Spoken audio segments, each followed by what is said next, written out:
यांना मोठ्या वचाने विजय करा, त्यांच्या खुलेचं सगळं वचन द्यावा आणि हा एक नवीन यांना मोठ्या वचाने विजय करा, त्यांच्या खुलेचं सगळं वचन द्यावा आणि हा एक नवीन इतिहास. तर त्याचं झालं असं की आज काँग्रेस उमेदवार शोभाताई बच्छाव यांच्या प्रचारार्थ सटाणा येथे शरद पवारांची सभा होती. या सभेला शरद पवारांसह अमोल कोल्हे, जयंत पाटील यांची देखील उपस्थिती होती. सरते शेवटी शरद पवारांचे भाषण सुरू झाले.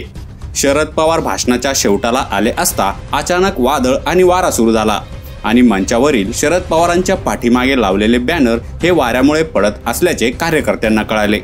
आजूबाजूचे कार्यकर्ते देखील धावून आले. त्यांनी बॅनर पकडून ठेवले जोपर्यंत शरद पवार भाषणाचा शेवट करत नाही आणि नंतर शरद पवारांनी भाषणाचा शेवट केला आणि बॅनर खाली पडले. नेमकं काय घडलं ते पाहूयात.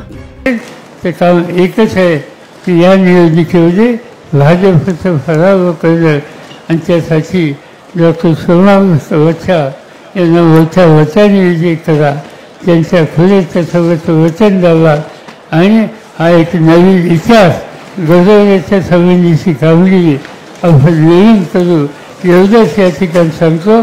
माझे 2 शब्द सांगतो.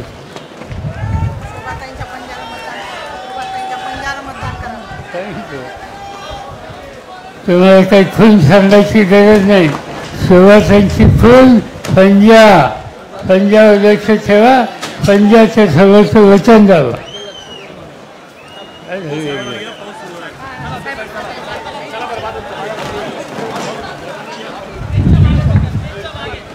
या व्हिडिओवर तुम्हाला काय वाटतं ते कमेंट करून नक्की सांगा आणि व्हायरल मराठी चॅनलला सबस्क्राईब केले नसेल तर सबस्क्राईब करायला विसरू नका.